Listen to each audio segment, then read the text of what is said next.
Hello everyone. I'm so glad to see you back on my channel. Once again, we find ourselves stepping into a world filled with raw emotions, a mosaic of love, loss, and hope. Today, I invite you to continue following the emotional love story of CEO James, a successful yet lonely man, and Diep, a resilient young woman who has weathered the storms of life. As time passed, it seemed the worst was finally behind her. After all the chaos, Diep gradually found peace again. No more sleepless nights soaked in silent tears. No more empty mornings filled with numbness. Instead, there was sunlight streaming softly through the window, birds singing among the trees, gentle reminders that life was beginning again, through the simplest, quietest things. But, even peace had a crack. A small ache still lingered, enough to tighten Diep's chest every time she thought about it. It was the disappearance of Hockey, her beloved dog, who had stood by her through the darkest of days. Hockey wasn't just a pet. He was her confidant, her silent comfort when the world felt too heavy. The invisible arms she once clung to when she had no one else. The day Hockey went missing, the rain fell without end. Diep searched everywhere, from the tiny market to the riverbank, through every narrow alley Hockey once knew, and even places she'd never set foot in before. Each step was a desperate prayer. Every glance, a silent plea. But there were no signs. No paw prints. No bark. As if Hockey had vanished from existence. James found out. Though his schedule was packed, he quietly arranged for people to help search. But what moved Diep the most was the way James sat beside her for hours, saying nothing, just holding her hand in his, steady and warm. In that silence, Diep realized something. Peace doesn't mean the absence of loss. It means having someone who stays, even when it hurts. Still, a quiet belief stayed alive in Diep's heart, one she couldn't explain. That Hockey would come back. Somehow, somewhere, through storms, through distance. Hockey would find his way home. Maybe on a misty morning.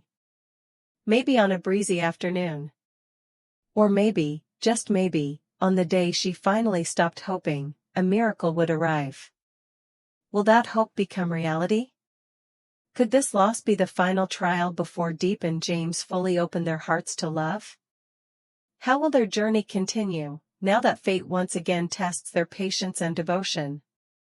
Join me in today's video as we uncover the next chapter of this heart-touching love story.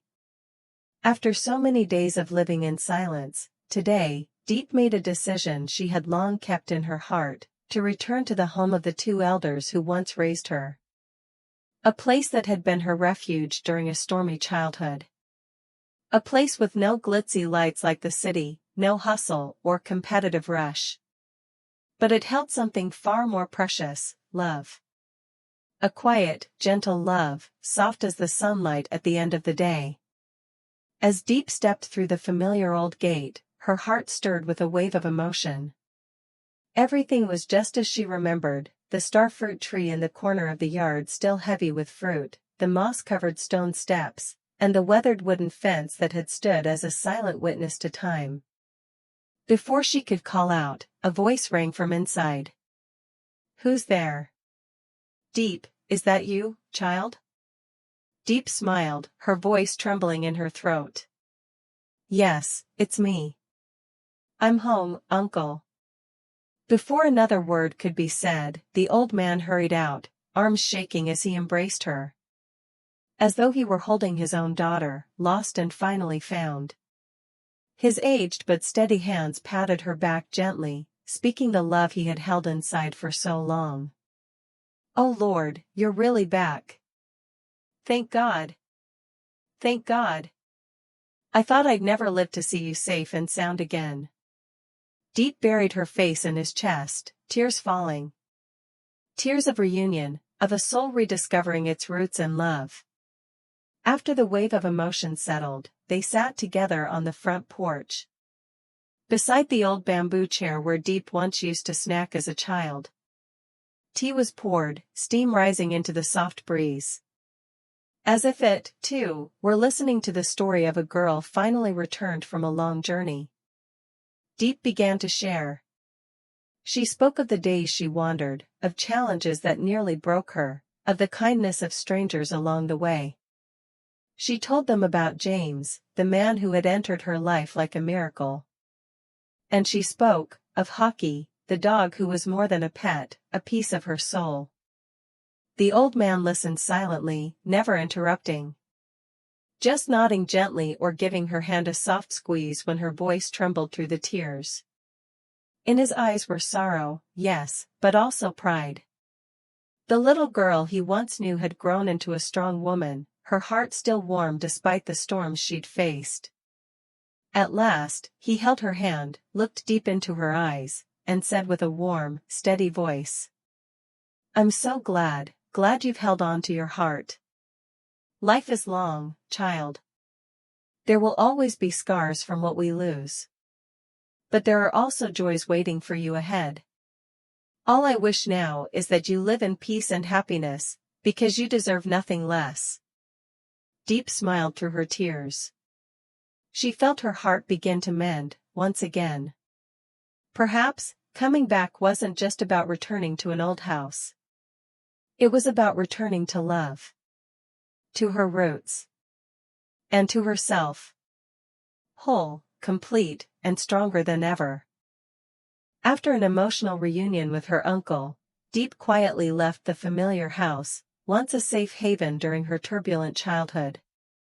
Her heart now felt light, as if it had finally let go of years of burdens, of guilt, fear, and old wounds that once weighed heavily on her fragile shoulders.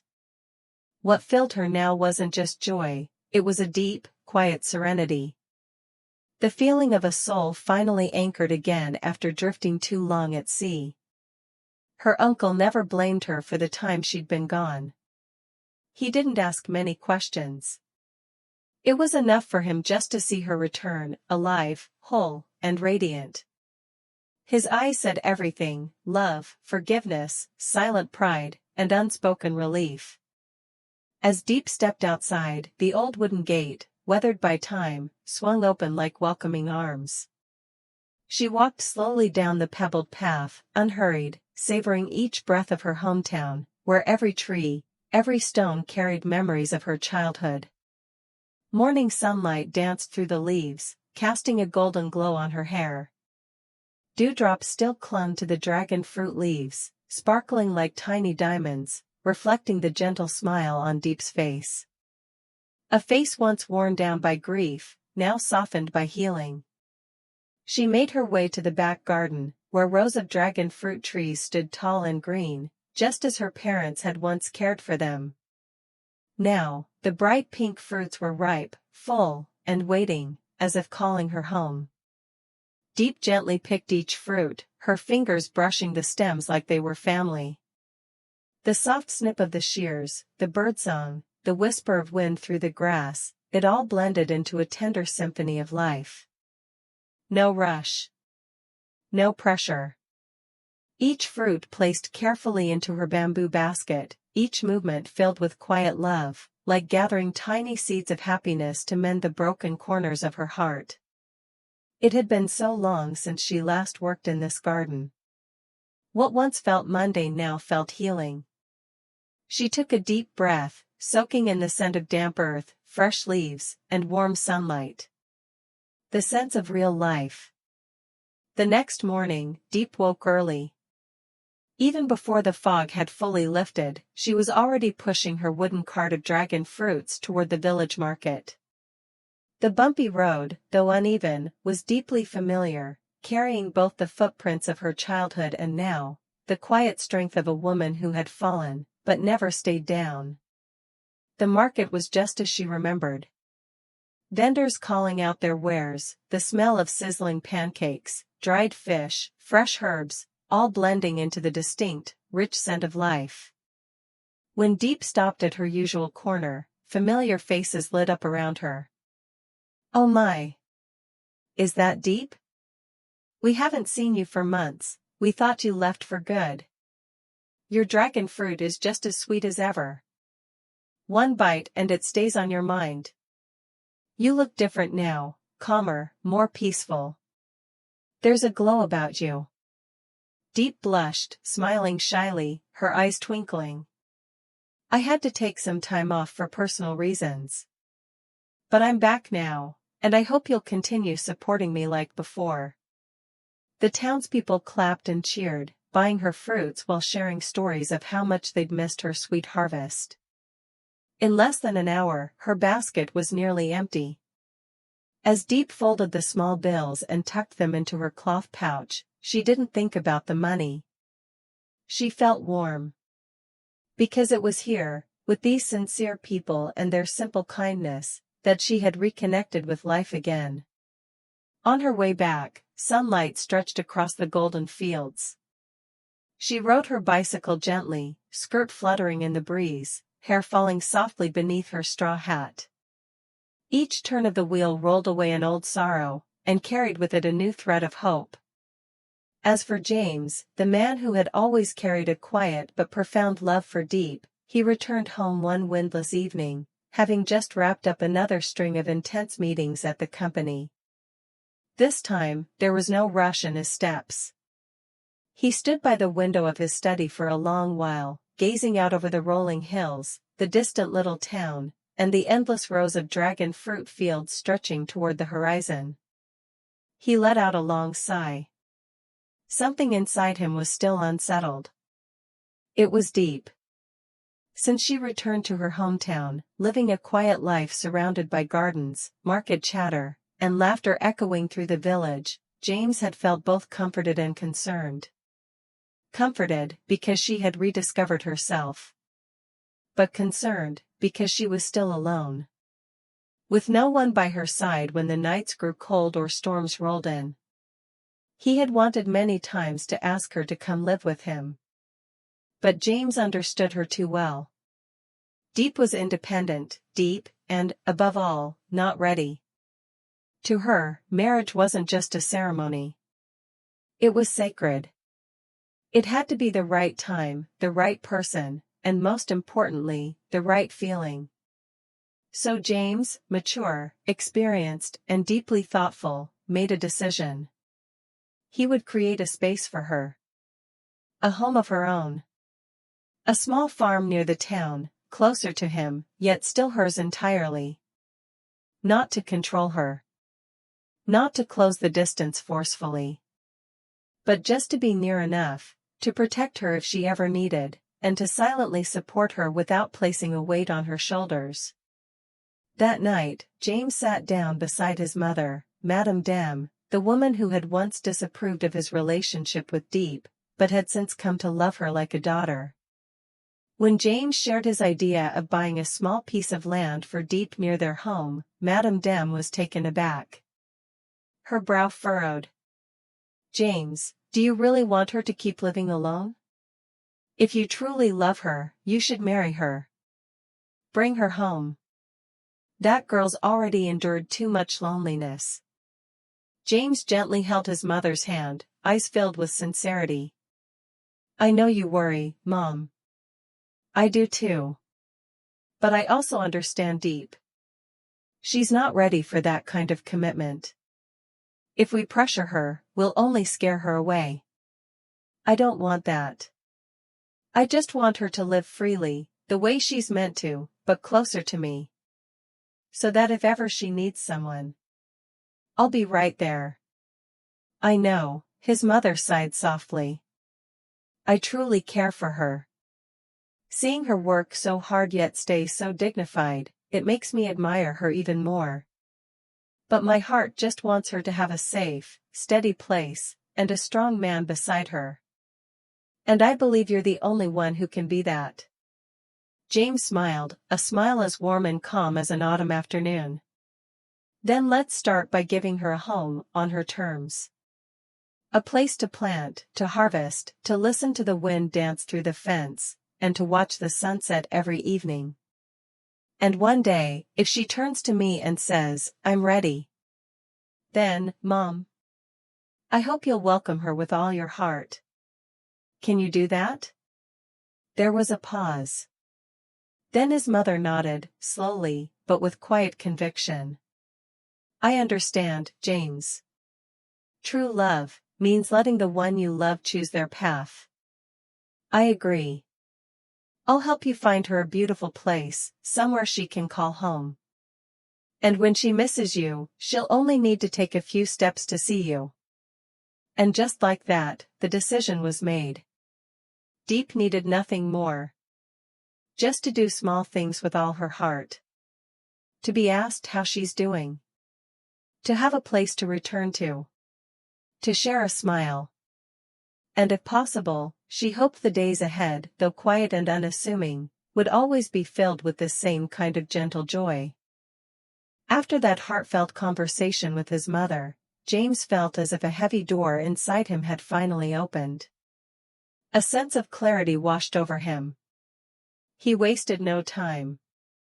The very next morning, he called someone he deeply trusted, his personal assistant, to help him find a piece of land near his home. Ideally, somewhere with fruit trees, flat land, and peaceful. Humble. But still close enough to town so Diep can easily get around. And, close to my house, too, James said carefully, his voice tinged with hope. Understood. I'll handle this personally. I know exactly what you mean, the assistant replied with calm assurance. Just 2 days later, the assistant called with good news. A small garden plot had just been listed for sale. It was less than a 10-minute drive from James's home, perched on a gentle hill, overlooking the valley below. A narrow road from the plot led straight to the town market. What made it truly special was that the previous owner had already planted fruit trees, mango, dragon fruit, star apple, guava, and even left behind rows of flourishing vegetables. James drove there immediately. As he stepped onto the property, the first thing that struck him was peace. The wind whispered through the trees, and the leaves swayed softly, like a quiet welcome. The orchard, heavy with fruit, instantly brought to his mind an image of Diep, kneeling in the sun, smiling gently, her long hair tied back, harvesting with care. This garden, it felt like it had always been meant for her. It didn't need much. Just a small wooden cottage in the center, a simple swing, a few brick paths, and it would be the life she had once dreamed of. James stood there for a long time, hands in his pockets, eyes lingering on the dragon fruit trees along the edge. Everything seemed so perfect. And yet, one thought weighed on his mind, how to offer this without making Diep feel obligated. He knew her well. She would hesitate, fearful of being indebted, of seeming dependent, of being misunderstood. He didn't want this to be a gift that burdened her. He just wanted it to be a quiet gesture of love, spoken not with words, but with action. No expectations. No demands. Just presence. Driving home, James turned the thought over and over in his mind. Finally, he picked up his phone. His fingers trembled slightly, just as they always did when it came to her. Hello. Diep? Hi, I'm here. Are you back already? Yeah, just finished work. I was wondering, could I come by for dinner tonight? There's something I want to talk to you about. Just the two of us. There was a pause on the other end. Then her gentle voice came through. Sure, come over tonight. I'll cook something simple, though, so no complaining, okay? James chuckled softly, the knot in his chest loosening. If it's made by you, then anything is perfect. He hung up the phone and leaned his forehead against the steering wheel, closing his eyes for a brief moment. Tonight. Maybe he would tell her everything. No grand speeches. Just honesty. He wasn't hoping for an answer. Only for a glimpse in her eyes when she heard it. And if there was even the faintest light in that gaze, he would know. He was on the right path. In a dramatic turn of events, a new twist has completely shifted the course of the investigation, pushing everything to the edge of tension and danger. Until now, everyone knew Officer Lee as a man of integrity and courage, someone who held truth and justice as his guiding principles. He was not a man to compromise, not someone easily bribed, and certainly never one to bow to the dark forces. But what few people knew was that, in the past, Lee had a unique connection to one of the most notorious drug lords in the underground world, a man named Hugh. Hugh was no stranger to law enforcement. He had orchestrated countless drug smuggling operations, building an international trafficking network stretching from the northern borders to the southern seaports. Cunning, ruthless, and extraordinarily discreet, Hugh was the kind of man everyone feared. Everything changed when Lee's direct superior, Colonel John, was suddenly arrested in an internal raid. The operation shook the entire unit and led to several classified documents being leaked. What had seemed like a well-oiled investigation now lay in chaos. As everyone scrambled for direction, Lee made a bold proposal. He would infiltrate Hugh's organization by posing as a corrupt, disillusioned officer, someone fed up with the system, looking for real power and wealth. His mission: earn Hugh's trust, penetrate the core of the network, gather real intelligence, and dismantle the system from the inside out. To pull this off, Lee crafted a flawless cover story. He portrayed himself as a once righteous officer who'd grown tired of bureaucratic chains and chose to change sides. But Hugh wasn't easily fooled. Intelligent and deeply suspicious, he especially distrusted former cops. Even as Lee approached him with remorse and rebellion in his tone, Hugh remained wary. After several tense encounters, Hugh laid down a deadly test.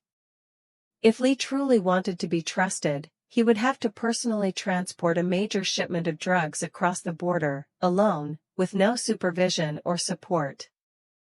One mistake, and Lee would be dead. One slip, and the entire operation would collapse. Lee understood the risk. But he agreed, without hesitation. He returned to base and immediately launched a covert plan with his team. Everything had to appear real: the drop point, the route, the checkpoints. Surveillance systems were temporarily disabled at key locations. Lee's men posed as patrol officers along the route. Backup vehicles followed from a distance, ready to act if needed. Lee himself drove the cargo truck, his demeanor cold and calculated, like a true kingpin. The operation ran so smoothly, it was almost unbelievable. No one from Hugh's side suspected a thing. The dummy shipment passed through the border cleanly and quietly. Soon after, Hugh made a personal call to his superior, Mr. Nguyen. A powerful figure, Nguyen was the mastermind behind the entire international trafficking operation, and the biological father of Trang, the woman Lee had once loved in silence. An ironic, painful connection, but one that fueled Lee's resolve to expose the entire truth. The call ended with Hugh celebrating. And from that moment on, he considered Lee one of his own. No more tests. No more doubts. He even announced plans to bring Lee deeper into the organization, to entrust him with major, even international, missions. Back at the safe house, Lee stood in silence before the massive wall map, marked with lines, connections, and key figures of the criminal web. His heart pounded. He knew he had taken the first step, and in doing so, had entered a nest of vipers. There was no turning back. From now on, every move had to be sharp, calculated, and emotionless. One mistake could mean exposure, elimination, or death. But Lee also understood one thing.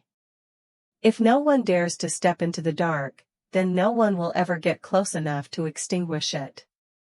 And he, this quiet, solitary warrior, had chosen to walk that path. for justice, for Trang, and for the truth, hidden behind the thick veil of evil. So, will Diep accept James's heartfelt offer to move into the new farm close to his home, where he can care for her quietly, without holding her back? After all the pain and turmoil, is her heart finally calm enough to embrace a new journey, beside the man who has done everything for her, silently, and with love? And what about Officer Lee, who is now walking deeper into the den of one of the most dangerous drug cartels? Will his high-stakes undercover mission be the key to taking down a transnational crime ring? Or will a single misstep shatter everything, trapping him in a place with no way out? There are still so many secrets yet to be revealed. So many relationships still waiting to be defined. And so many hearts still learning how to heal. Stay tuned for the next episode to discover the answers to these lingering questions and witness the fateful turns that lie ahead in this emotional, intertwined story. Don't miss it. Xin chào tất cả mọi người đã quay trở lại với kênh của mình. Hôm nay mình tiếp tục đưa đến mọi người câu chuyện về cảnh của CEO James và LyTuDiep á mọi người. Thì như mọi người cũng đã biết ở tập trước, James và Diệp thì đã trở lại cuộc sống bình yên rồi. Và trong tập này có thêm một tình tiết mới nữa là do James lo lắng về cái nông trại của Diệp ở xa nên đang bàn bạc với mẹ để mua cho Diệp một cái nông trại mới ở gần thị trấn hơn, cũng như là gần nhà anh hơn. Và ngoài ra thì trong tập này có một tình tiết rất bất ngờ, đó là liên quan đến cảnh sát Ly. Trước đó chúng ta cũng đã biết cảnh sát Ly đang điều tra vụ của tên John và những đường dây buôn bán ma túy xuyên quốc gia ở đằng sau cái kẻ này thì hiện tại thì đang có manh mối lớn, và một trong những điều đó là cảnh sát Ly đang xâm nhập vào trong cái đường dây buôn bán này để có thể hy vọng là tóm gọn được hết bọn chúng. Vậy liệu kế hoạch của cảnh sát Ly có thành công không thì chúng ta hãy cùng đón xem ở phần tiếp theo nhé. Tạm biệt.